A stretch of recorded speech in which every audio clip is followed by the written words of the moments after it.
Estai, pois, firmes na liberdade com que Cristo nos libertou, e não torneis a meter-vos debaixo do jugo da servidão? Vou repetir. Estais, pois, firmes na liberdade com que Cristo nos libertou, e não torneis a meter-vos debaixo do jugo da servidão. Amém? Irmãos, como eu acabei de falar para vocês, esse texto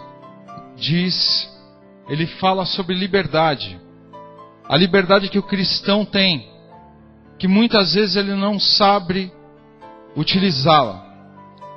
E para que nós possamos entender o que é liberdade, nós temos que entender o que é a liberdade que o mundo provém.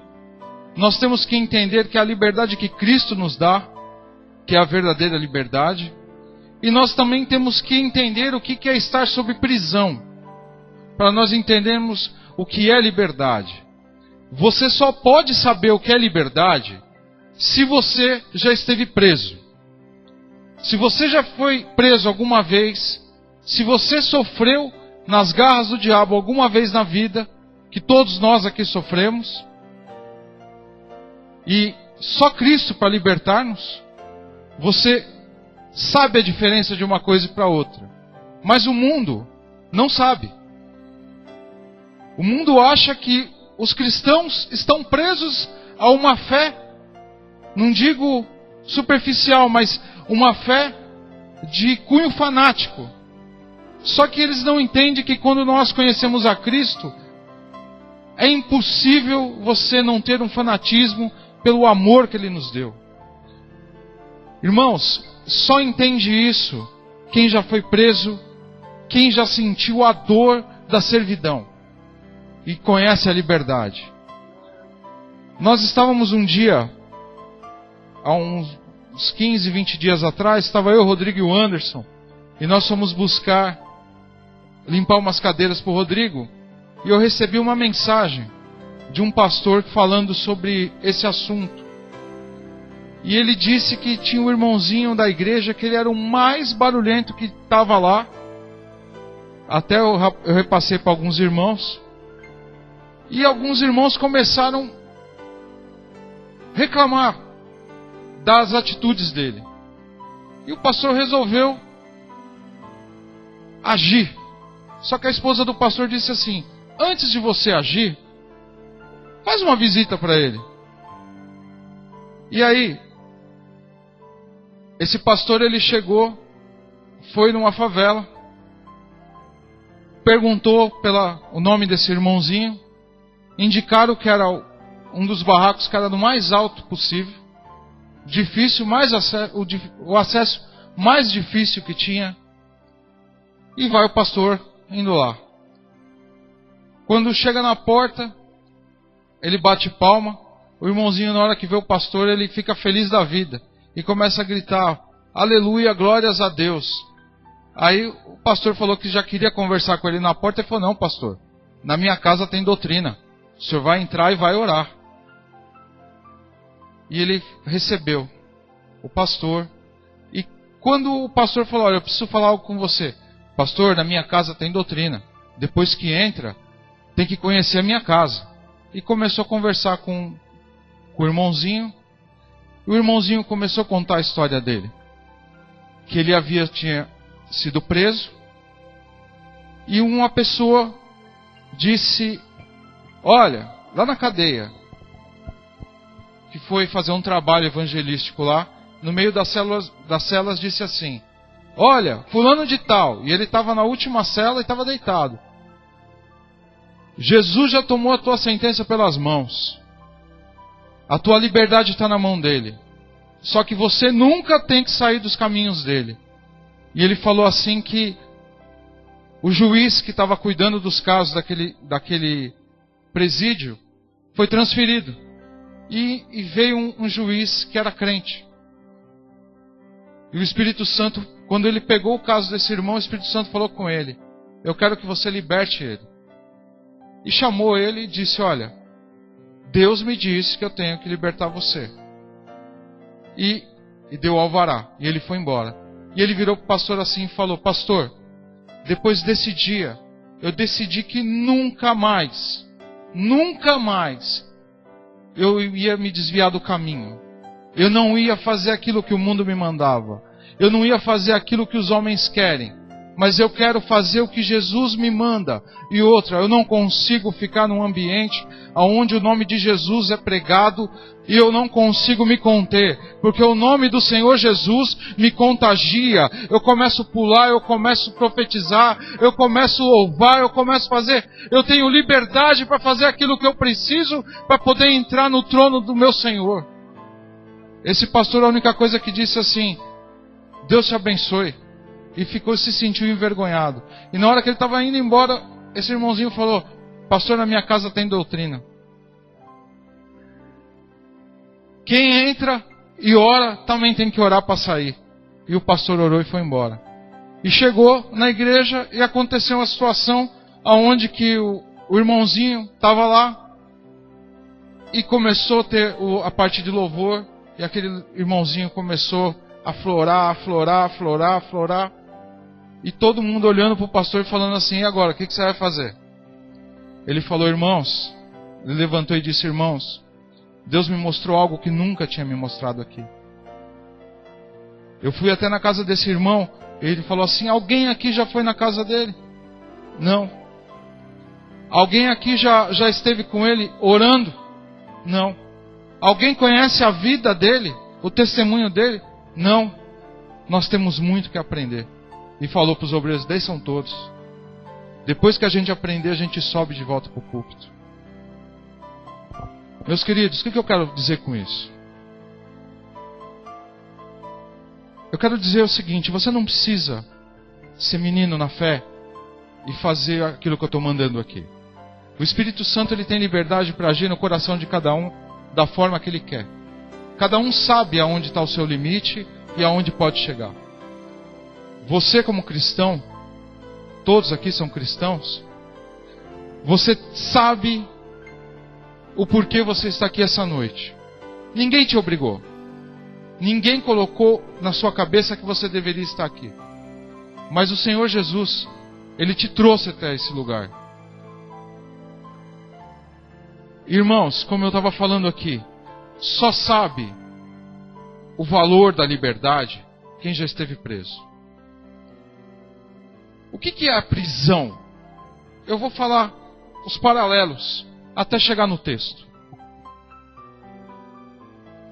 A prisão é a ação de prender alguém, de privá-lo da liberdade. A palavra também é usada para se referir ao local onde pessoas ficam detidas. Pergunto uma coisa para você: prisão, ela só é algo físico, ou espiritual, ou mental, ou químico?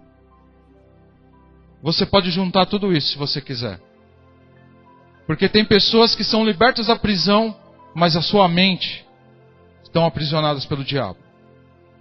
Tem pessoas que estão libertas da sua mente, da prisão física, mas o seu corpo, ele está dominado. Está preso por alguma coisa.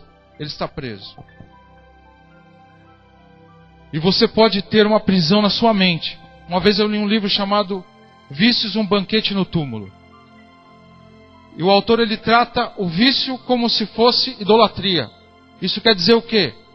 Se você idolatra um carro, uma casa, um jogo, o Corinthians, o Palmeiras, o São Paulo, você idolatra o seu filho, o seu marido, sua esposa, você está cometendo um pecado chamado idolatria. E é algo que te aprisiona. É algo que te deixa preso. Ah, mas irmão, eu não tenho nada que me prende. Mas eu tenho um celular que eu não consigo sair do WhatsApp. Eu tenho um celular que eu não consigo sair do Face. Isso é idolatria. Ah, mas eu tenho um violão em casa que eu até perco o horário do culto porque eu fico tocando ele. Isso é idolatria. Isso é pecado. Isso é o oposto do que Jesus quer para nós. Isso chama-se prisão. Ah, mas eu trabalho num lugar que eu tenho como optar. Mas como eu tenho contas para pagar, eu tenho que fazer hora extra. E então por isso que eu não venho adorar o Senhor. Isso é uma liberdade que você tem. Esse preço, você só vai conhecer lá no final. Isso, muitas vezes, se torna uma idolatria. Por quê? Você se preocupa mais com as contas, com os problemas, e você esquece de adorar. Você esquece de adorar. Isso, irmãos, são só algumas prisões que nós podemos ficar algemados. Só algumas. Outras pessoas passam um processo muito maiores. Mas como nós estamos falando com pessoas que estão libertas dos seus males, mas muitas vezes falta alguma coisa, como para mim falta também muitas vezes, algumas coisas eu cometo falhas, eu tenho que admitir isso, mas como nós estamos procurando sempre a perfeição, nós temos que chegar até o final, nós temos que seguir fazendo Cristo nosso exemplo. Se a gente conseguir ser igual a Ele, amém. Se não, tentar sempre ser igual a Ele. Irmãos, para eu saber agora como a prisão ela pode ser diferenciada, como eu já conheci algumas coisinhas que podem me dar uma referência, eu vou falar o que é liberdade que o mundo tem, que o mundo prega, que o mundo conhece. Para o mundo, os psicólogos, liberdade significa o direito de agir segundo o seu livre-arbítrio. Primeiro erro, nós, seres humanos, perdemos o direito do arbítrio. Arbítrio, a palavra diz árbitro, isento de qualquer dolo. O que isso quer dizer? Uma pessoa que vai tomar decisões sem influência interna ou externa. E nós, seres humanos, sempre tomamos decisões com influências externas. A interna nos leva ao acerto, a externa nos leva ao erro. E nós sempre tomamos decisões utilizando a parte externa. Diz também que é de acordo com a nossa própria vontade. Se o príncipe desse mundo cegou o nosso entendimento, como é que nós vamos ter vontade para poder tomar alguma decisão? Como é? Como é? A Bíblia relata que até os próprios apóstolos começaram a tomar a decisão correta e entender quem era Jesus, depois que Jesus abriu o entendimento deles. Depois que Jesus já estava ressurreto. E a gente muitas vezes acha que consegue tomar decisões acertadas. Muitas vezes a gente age pelo braço da força e não da fé. Muitas vezes a gente tenta, e quando se lembra e ora, Deus resolve o problema. Irmãos, eu recebi uma ligação da minha filha e do meu genro essa semana que me preocupou. Mas eles disseram algo para mim assim: olha, nós estamos numa dificuldade, não sabemos como tomar a decisão. Eu falei: e o que vocês vão fazer? Nós vamos orar. E eles oraram. No dia seguinte, eles me ligaram e disseram: olha, Deus abriu as portas, Deus resolveu, Deus fez, Deus ajeitou, Deus nos colocou na mão. Entenda isso. O pastor Pedrosa ele usa muito essa frase. Eu vou usar agora. A ferramenta, a arma do cristão, a única ferramenta e arma do cristão ainda é a oração. E muitas vezes nós deixamos essa ferramenta de lado. Porque, irmãos, muitas vezes nós não temos nem forças para orar. Nós não temos lágrima para chorar. Mas o Senhor conhece a nossa necessidade, o nosso sofrimento. Ele sabe de tudo. É só você se virar para Ele. É só você falar: Senhor, me ajuda. Senhor, me guarda. Senhor, eu cito sempre a oração que eu ouvi num filme de uma pessoa que estava embriagada, que ele não conhecia Cristo e ele achava que Cristo não conhecia ele. O John falava assim: olha, Senhor Jesus, sei que não nos fomos apresentados, mas meu nome é John. Foi a oração mais honesta que eu ouvi até hoje. Porque a pessoa não conhecia Cristo, não sabia com quem ele estava falando, e achava que Cristo não conhecia ele. E nesse momento, irmãos, Jesus, na sua infinita misericórdia, ouviu o clamor dele. Porque ele disse: Senhor, eu preciso da sua ajuda, porque sem o Senhor eu não sei o que vou fazer e eu sei que eu não sou ninguém. A liberdade também é um conjunto de ideias liberais e cada um dos direitos de cada cidadão. O que é uma ideia liberal? Cada um tem o direito de pensar aquilo que quer. Simples assim. Imagina, por que o nosso mundo está desse jeito? Porque se você tem o direito de fazer o que você quer, você não conta com consequência. Quem paga as consequências não é só quem fez, mas é quem também está perto. O mundo em si, a igreja sofre as consequências. Muitas vezes, essas consequências vêm para a igreja para que a igreja acorde, para que a igreja comece a orar, para que a igreja comece a buscar, para a igreja se posicionar. Porque hoje a liberdade que é colocada, inclusive dentro das igrejas, nos tornam pessoas egocêntricas, pessoas de, como diz o apóstolo Paulo, que só enxerga o ventre. O Deus de alguns é o ventre. Pela filosofia, a liberdade é classificada como a independência do ser humano, o poder de ter autonomia e espontaneidade. Irmãos, que autonomia que nós temos de tomar uma decisão nesse mundo? Qual autonomia? Quem consegue tomar uma decisão sozinho e essa decisão ela perdurar por muito tempo?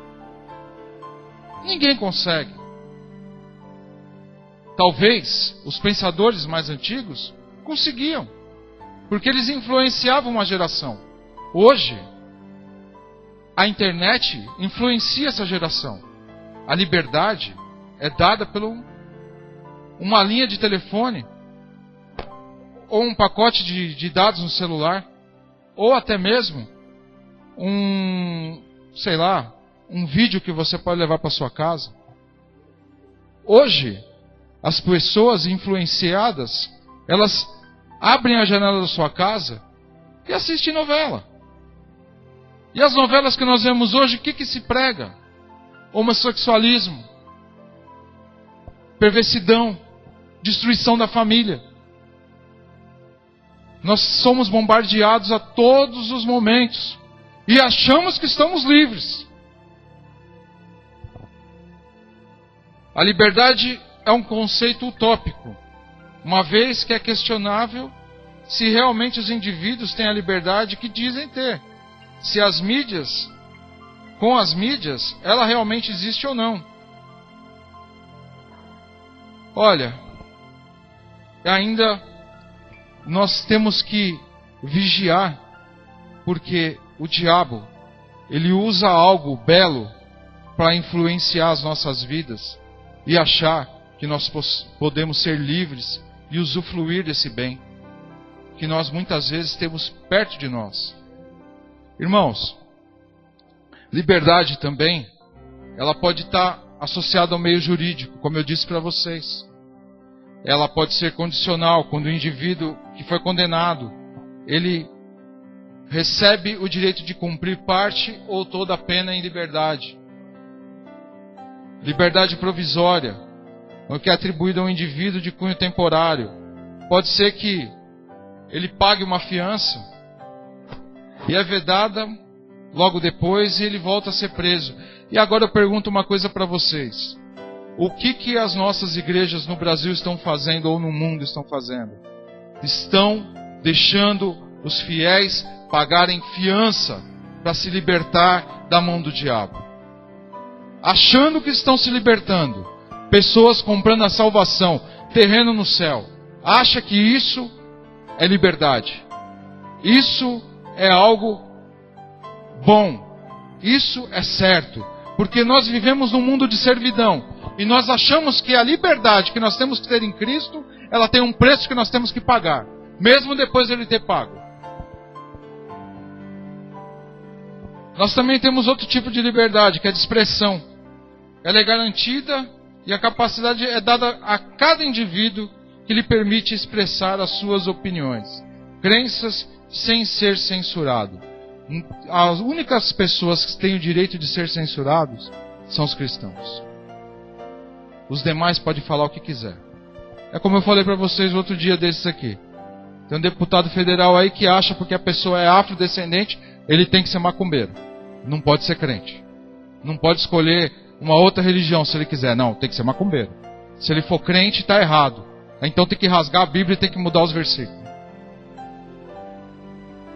Isso é liberdade. Para o mundo é liberdade. E ninguém tira essa liberdade do mundo. Só Deus. Só a nossa oração que pode mudar esse quadro.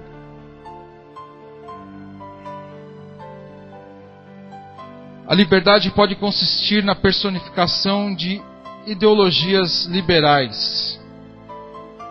Em 1793 usaram um lema: liberdade, liberdade e fraternidade. Se usa até hoje.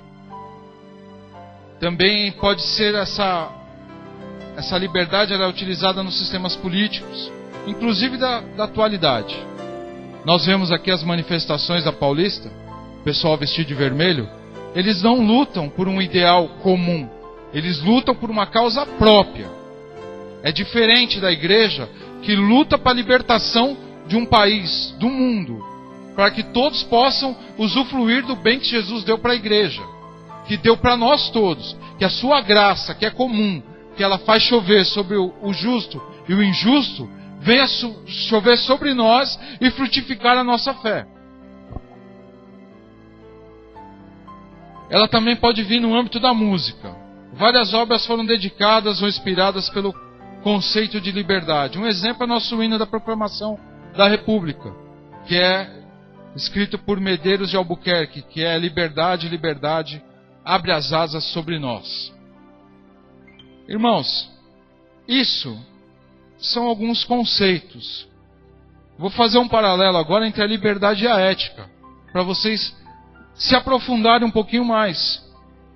De acordo com a ética, a liberdade está relacionada com responsabilidade, uma vez que um indivíduo tem todo o direito de ter liberdade, desde que essa atitude não desrespeite ninguém, não passe por cima de princípios éticos e legais.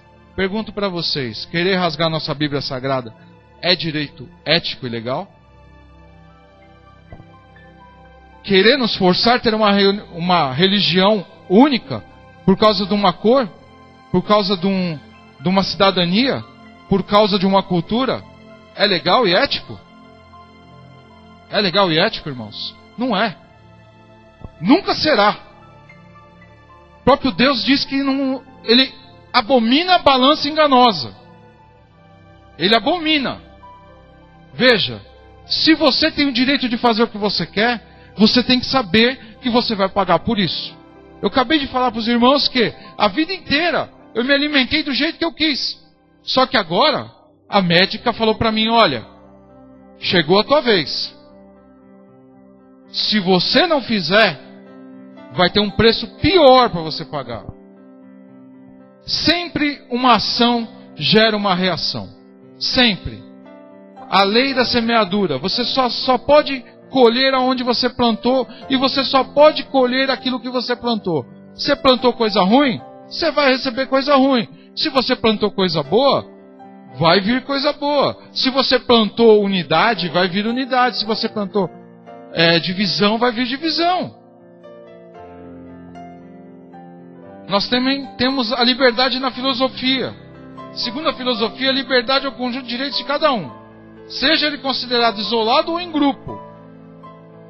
Um filósofo, Descartes, diz assim: a liberdade é motivada por decisão do próprio indivíduo, mas muitas vezes essa vontade depende de outros fatores, como dinheiro ou bens materiais. Então isso quer dizer o quê? Se você tem dinheiro, você paga pela sua liberdade. Se você não tem, você não tem. Se você é uma pessoa de posse, você tem liberdade para você ficar preso dentro da sua casa. usufruindo das grades que você tem lá, usufruindo do seu ar-condicionado, usufruindo do seu dinheiro que tem que ficar no banco, porque se você saca, vem alguém e rouba. Para Kant, liberdade está relacionado com autonomia, é um direito do indivíduo dar suas próprias regras que devem ser seguidas racionalmente. Essa liberdade só ocorre realmente através do conhecimento das leis morais e não apenas da própria vontade da pessoa. Kant diz que a liberdade é livre, arbítrio e não deve ser relacionado com leis. Está dizendo aqui, o que você decidir é problema seu. Para Sartre, que é outro filósofo, a liberdade é a condição de vida do ser humano. O princípio do homem é ser livre. O homem é livre por si mesmo, independente dos fatores do mundo, das coisas que ocorrem, ele é livre para fazer o que tiver vontade. Tiver vontade mesmo. Vontade mesmo. Tudo que ele fizer é por conta dele. Isso é liberdade. Karl Marx diz que a liberdade humana é uma prática dos indivíduos e ela está diretamente ligada aos bens materiais. Os indivíduos manifestam sua liberdade em grupo e criam seu próprio mundo com os seus próprios interesses. Nós observamos no nosso país como funciona isso nos últimos 12 anos. Isso é o que o Karl Marx ensina. Não é um Estado legal para todo mundo dividir o pouco que se tem. São as pessoas que concordam com o mesmo pensamento, que têm essa liberdade, que pode usufruir do que os outros produzem. Isso é o que Karl Marx prega. Agora deixa eu falar uma coisa para vocês. Vocês acham que são só esses aqui que eu citei que pregam? As igrejas, muitas igrejas, usam as ideias de Kant, de Descartes e de Sartre para poder manifestar a sua opinião com o mundo, para difundir a sua filosofia, difundir a fé dos seus correligionários, difundir a fé dos fiéis da sua igreja.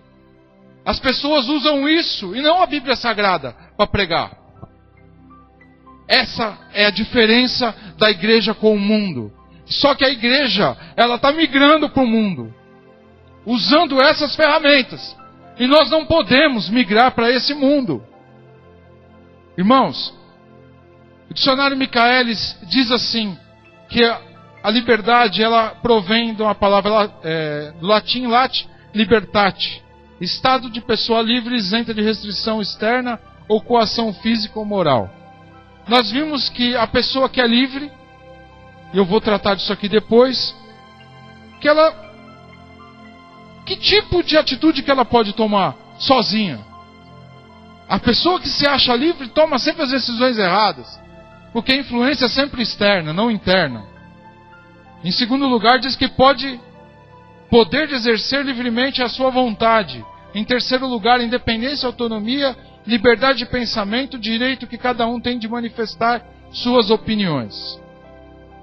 Da mesma raiz vem a palavra libertino, que é late libertino, que tem quase o mesmo significado, que diz que é desregrado nos costumes, dissoluto, licencioso, lascivo. O que quer dizer lascivo? Pessoa devassa. Libertinagem é o ato que o libertino faz. Isso tudo que eu falei até agora é o que o mundo acha o que é ser livre. No texto que nós lemos aqui, de Gálatas capítulo 5, a palavra liberdade que está ali, no grego ela é eleuteria, que ela tem um significado sóbrio, que diz assim, a verdadeira liberdade consiste em viver como devemos, não como queremos. No texto que nós lemos, liberdade é a gente viver como devemos, como a Bíblia manda, mas não como nós queremos. Entenda uma coisa. Nós vivemos num mundo, antes de conhecer a Cristo, nós somos escravos do diabo. Quando você lê na sua Bíblia, lá tanto no Antigo Testamento como no Novo, a palavra servo, ela quer dizer escravo. Tanto no grego quanto no hebraico tem o mesmo significado, o mesmo contexto. Entenda uma coisa. Existem textos, inclusive em Coríntios que Paulo fala que na mesma frase é utilizado servo e escravo. É escravo e escravo, tá? E você, antes de conhecer a Cristo, querendo ou não, você era escravo, e eu também, tá? Não é só você não, eu também. Escravo do diabo. Você fazia tudo aquilo que o diabo mandava. Sabe por quê? Porque você tinha liberdade para fazer isso. Você não tinha livre-arbítrio, mas você tinha uma livre agência.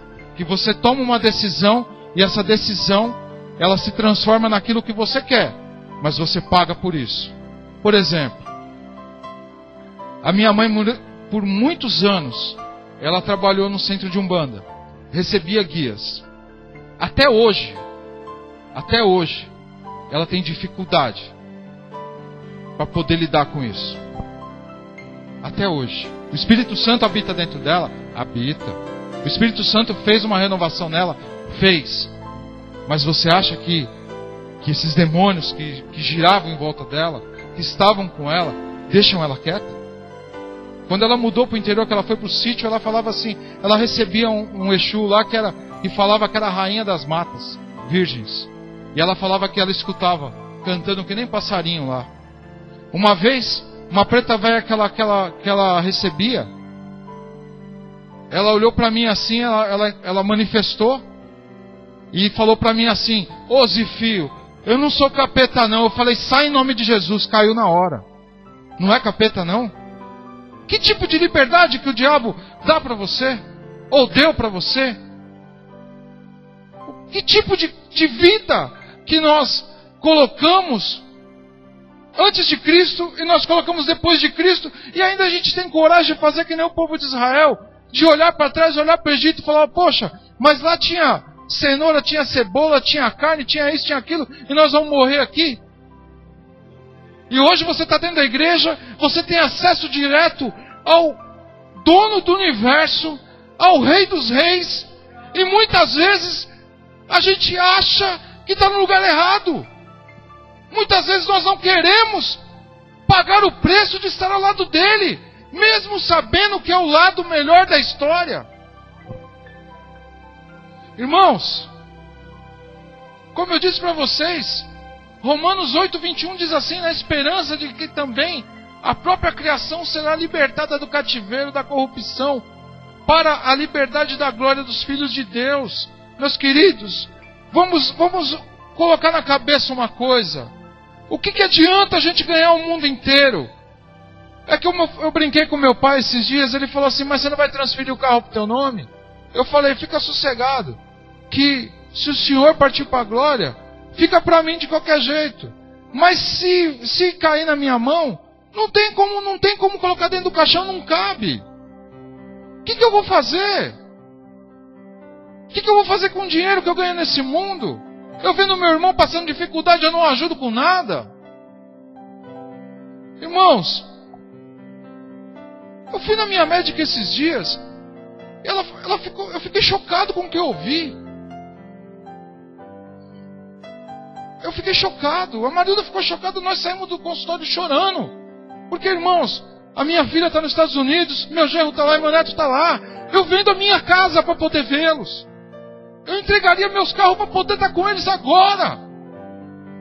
E ela me disse que o pai dela tem mais amor para os pés de laranja dele, que ele é riquíssimo, e não pôde ficar mais do que 40 minutos com os netos. No dia das crianças não trouxe uma lembrancinha.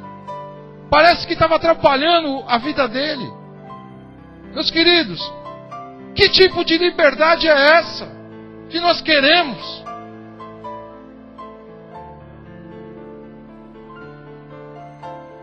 Segundo Coríntios 3,17 diz assim: ora, o Senhor é Espírito, e aonde há o Espírito do Senhor, aí há liberdade.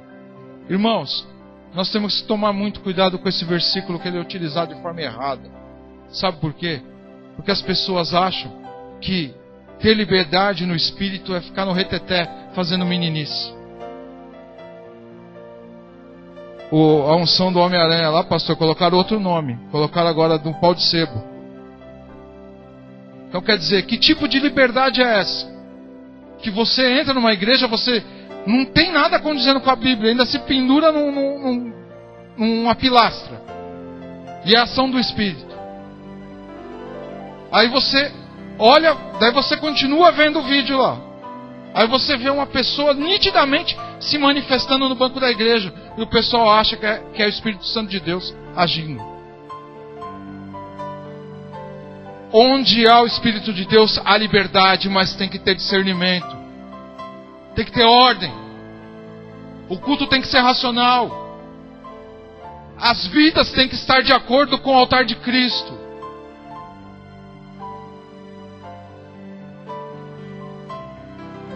Tiago 2,12 diz assim também: falai de tal sorte, e de tal sorte procedei, como aqueles que hão de ser julgados pela lei da liberdade.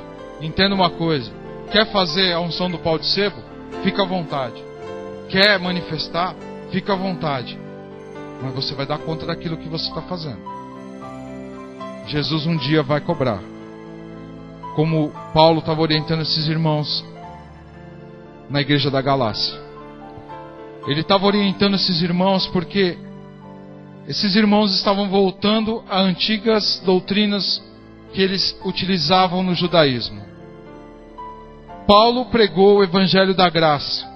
E Paulo já chega dando uma paulada neles, dizendo que vocês caíram da graça para ir para outro evangelho, diferente daquele que eu tenho pregado.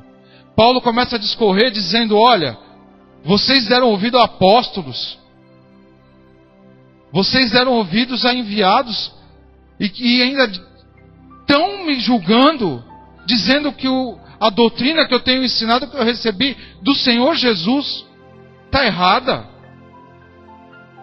Paulo se justifica e diz assim, que só pode ser apóstolo aquele que viu o Senhor Jesus ressurreto. E ele viu. E ele diz também que ele foi elevado ao terceiro céu, não sabe se com corpo ou sem corpo, mas recebeu tudo isso que nós lemos aqui nas suas cartas, através do Senhor Jesus. Não foi outro que entregou para ele. Não foi carne, não foi sangue, mas sim, ele ouviu das miríades celestiais, da própria boca do Senhor Jesus. Irmãos, entenda uma coisa. Hoje em dia, dizem aí as estatísticas que no Brasil nós temos mais de 3.000 apóstolos. E apóstolas também agora. Essas pessoas estão subjugando outras pessoas, que automaticamente estão cobrindo eles com a sua unção, com a sua doutrina. E que somente por eles e com eles alcançarão o reino dos céus. Outros se transvestem de rabinos. Tem também os messiânicos também, que estão voltando tudo para trás, que não acreditam que Jesus Cristo, Ele é Deus, e sim, somente o Messias, que a divindade de Cristo acabou. Irmãos, tem evangelho para tudo aquilo que você quiser, mas o único e exclusivo é o que Paulo pregou, dado direto pelo Senhor Jesus. E qualquer coisa depois disso é anátema. Meus queridos, essa carta de Gálatas, ela é considerada a carta magna, a autoridade maior da liberdade cristã. Por isso, irmãos,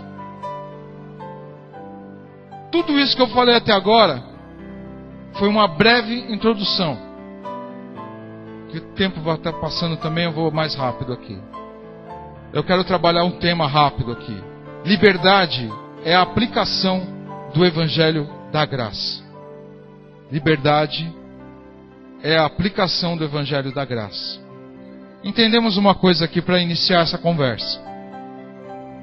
O presbítero Luiz, uma vez aqui dando uma lição em escola bíblica dominical, ele disse uma coisa assim: irmãos, o Evangelho de Jesus Cristo é muito simples. É somente você aceitar Ele como Salvador, e Ele te aceitar de volta, e te colocar o Espírito Santo dentro de você. Que dificuldade há nisso? Que dificuldade há nisso?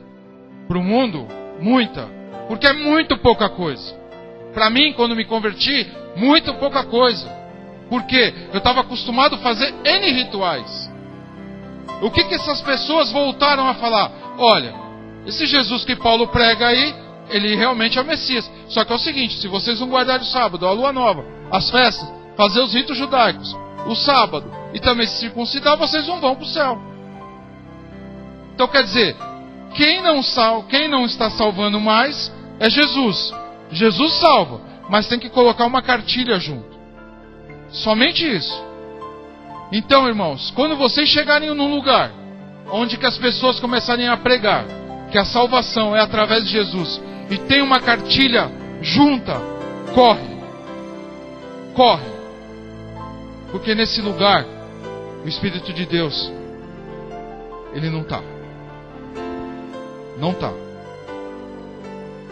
Em primeiro lugar, a posição da liberdade para nós, a aplicação é permanecer firmes. Nós temos que permanecer firmes. Nesse texto de Gálatas 5, do verso 1 ao verso 12, depois você pode ver na tua casa, Paulo está incentivando você a ficar firme somente em Cristo, somente em Jesus. Estar firme todos os dias, acreditar só que Ele salva, só que Ele liberta, mais nada, mais ninguém. Em segundo lugar, nós temos que praticar a liberdade, e ela vem com amor recíproco. Verso 13 ao verso 15, nós temos ali o que eu acabei de falar aqui. Como é que você pode dizer que você está livre desse mundo e você vê o seu irmão passando uma dificuldade, ou ele te causar algum mal e não ter capacidade de suportá-lo? Como é que você pode dizer que você é livre se você não tem condição de fazer isso? Se a gente não tem condição de fazer isso, nós temos que parar e voltar. É como o Senhor Jesus sempre trata em Apocalipse. Volta para o começo. Volta para o primeiro amor. Porque perdeu o primeiro amor. Então você precisa voltar. Em terceiro lugar, o poder da liberdade é andar no Espírito. Você pode ver lá do verso 16 ao 26. O que é andar no Espírito? Você vai ter conflito entre Espírito e carne. Você vai achar que tudo que você está fazendo está errado. Que cada vez que você age, você vê que você errou. Isso é o Espírito Santo tocando em você e tentando te mudar. Te alertando para você mudar. Quem tem que mudar somos nós. Não é o Espírito Santo. Ele nos alerta. Ele nos guarda. Ele nos santifica. Ele fica gemendo dentro de nós, orando por nós, para que nós possamos mudar. Você pode ver lá em Romanos 8 isso aí. Também, quando a gente anda no Espírito, a gente começa a abominar as obras da carne. A gente começa a ver as coisas que a gente fez e começa a ter nojo. E cada vez que a gente erra, a gente começa também a ter consciência pesada. A gente começa a doer as nossas costas. Começa a sofrer com aquilo que a gente fez. E aí a gente volta, pede perdão e volta sempre para o primeiro amor, irmãos. Mas também, quando você anda em Espírito, os frutos do Espírito, que você pode ver nesse trecho, eles começam a florar em você. Eles começam a brotar e o mundo começa a enxergar. E aí, irmãos, não tem quem te segura. Porque se os frutos começam a aparecer, o Senhor Jesus operando na sua vida, não tem nada e ninguém que possa te influenciar, direta ou indiretamente. Aí sim, você vai estar começando a ficar livre, recebendo só a orientação do Espírito, recebendo a liberdade que só o Espírito Santo pode dar. Em quarto lugar, a função da liberdade é fazer o bem a todos os homens. Você pode ver no capítulo 6, do verso 1 ao verso 10. Você vai levar a carga um dos outros e você não vai ser pesado enquanto se faz o bem. Todos vão enxergar que você está no Espírito. Você com os frutos, todos vão enxergar que você está no Espírito. O mundo vai querer saber o que tem de diferente em você. O mundo vai querer conhecer aquilo que está dentro de você. A alegria que brota de dentro.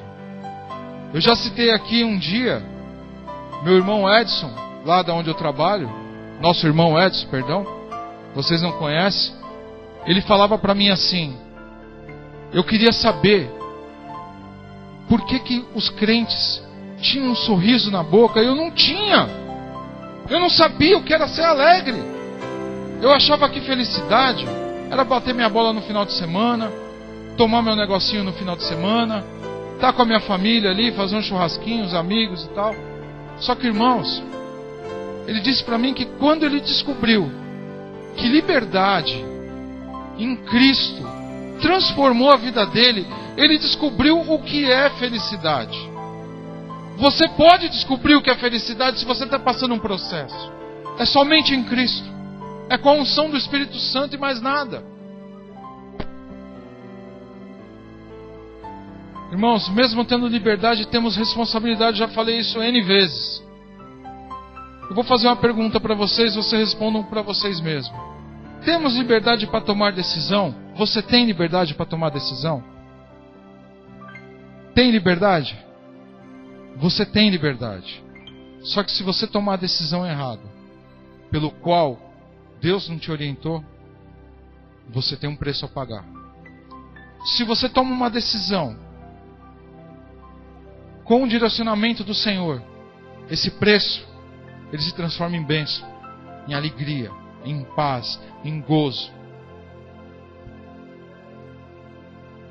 Outra pergunta para vocês, irmãos. Somos responsáveis pelas decisões tomadas, mesmo tendo liberdade?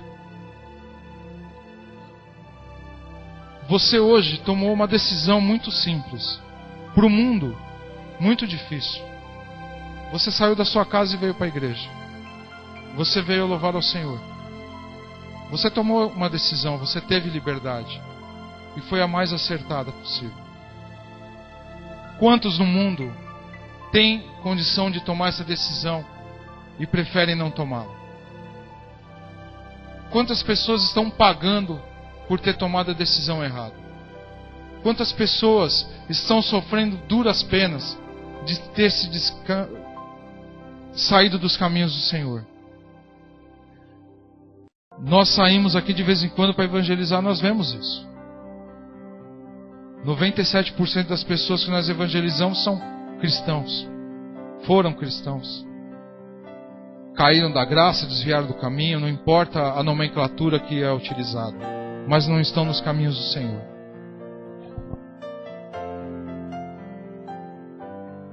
Você tomando essa decisão de ter vindo para a casa do Senhor hoje, ela vai recorrer em bênção na tua vida. Jamais alguém que veio buscar ao Senhor saiu vazio ou com fome. O Senhor Jesus estava no monte pregando com uma multidão de mais de 5.000 pessoas. E ele chega para os seus discípulos e fala assim: dai vós de comer. Não temos nada. O que tem? O que vocês têm, vocês dão. O que nós temos? O que nós temos que dar. Nós temos que entregar o nosso melhor. E o melhor para aqueles discípulos eram os pãezinhos e os peixinhos que o Senhor multiplicou e alimentou, e ainda sobrou bastante. Nada se perdeu. Por quê? Porque eles tomaram a decisão certa. Usaram a sua liberdade para buscar aquele que podia saciar a sua fome. A liberdade estimula a prática do pecado? Estimula a prática do pecado? Para o mundo, sim, como eu li para vocês. A devassidão está acontecendo no mundo porque as pessoas são livres. São livres para amar. Você não ama, por isso que você não entende. Sabe? Qual que é o amor que Jesus pregou? O que Jesus ordenou?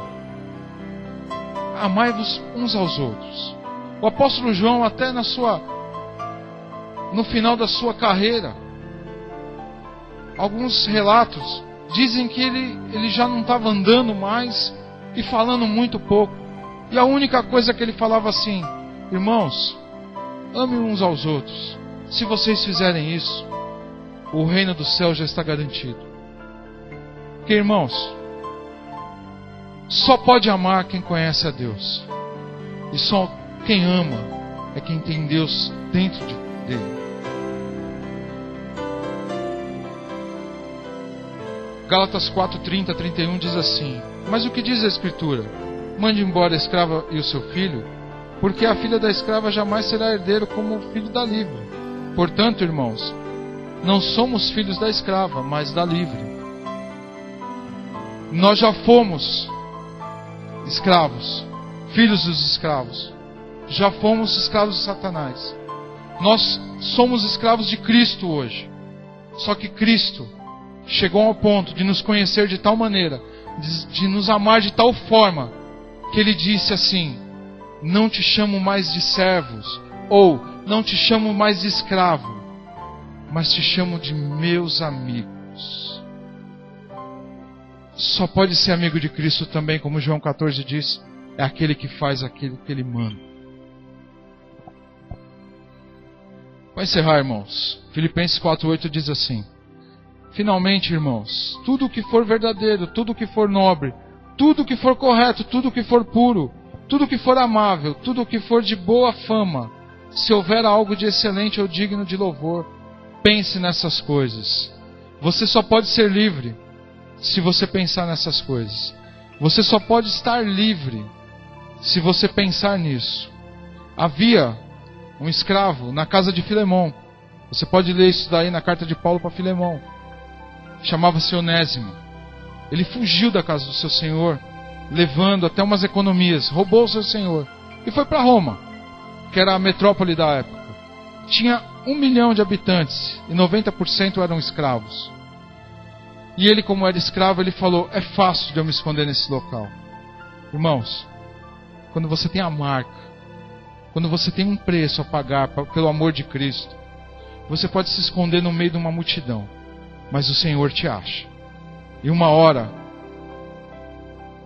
apertou para ele, e ele se lembrou de uma pessoa que frequentava a casa do seu Senhor, que a igreja de Colossenses era dentro da casa dele, da casa de Filemão.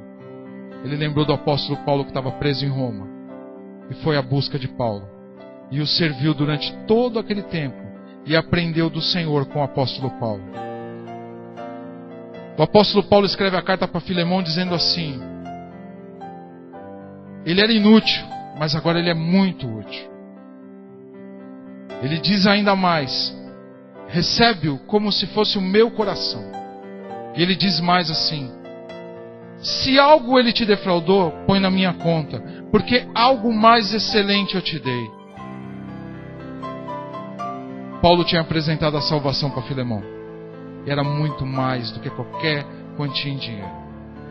E Paulo diz ainda assim: olha, recebe, ele é meu filho, gerado nas minhas entranhas, nas minhas prisões.